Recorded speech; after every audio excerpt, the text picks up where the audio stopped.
CBS News Colorado is committed to bringing you information to help you better make your own decisions on the issues and the candidates. One of the big races, of course, is that of governor. Republican Heidi Gahnal is taking on Democrat incumbent Jared Polis. Political specialist Shaun Boyd profiles both for you this hour. First, she shares her conversation with Governor Polis. Shaun, I had a lot more hair when I became governor. That Governor Polis hasn't lost his sense of humor is remarkable, considering all that has happened over the last 4 years. A deadly school shooting in Highlands Ranch. The next day I went down to the hospital in Douglas County, visited the kids that had been shot.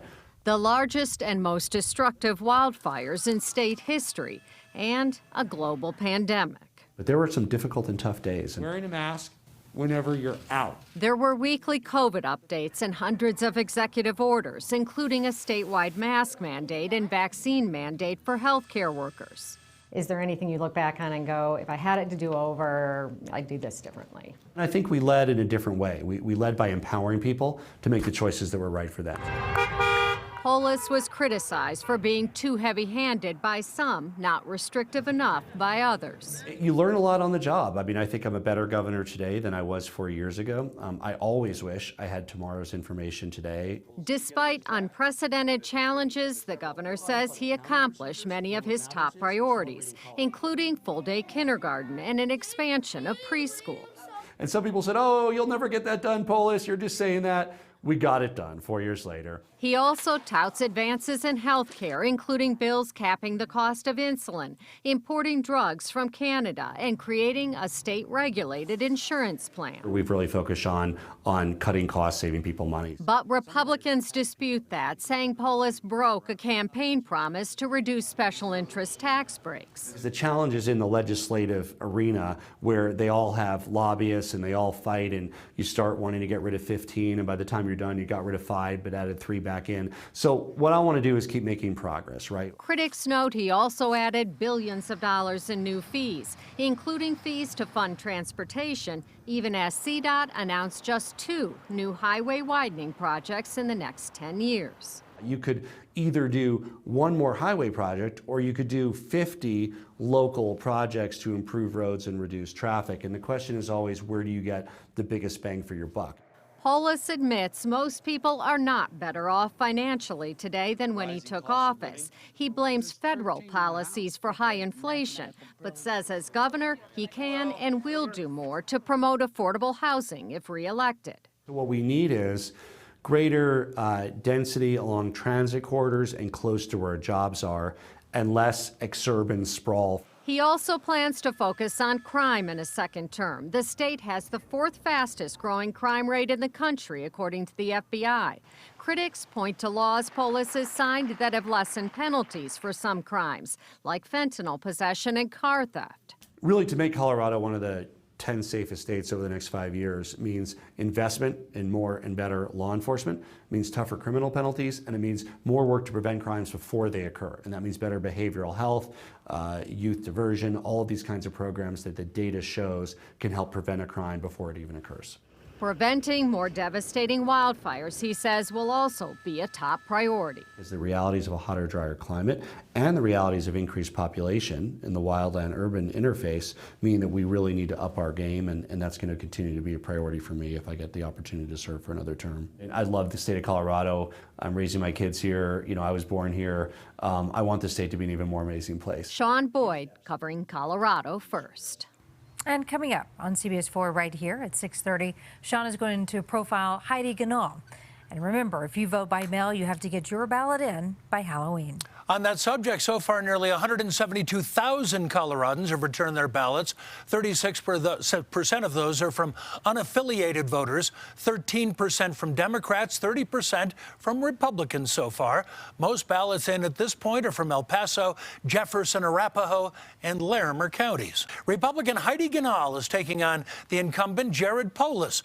Our political specialist, Shaun Boyd, profiles both. Earlier in the newscast, we heard from the governor. Now we learn more about Heidi Gahnal. My kids are my biggest cheerleaders.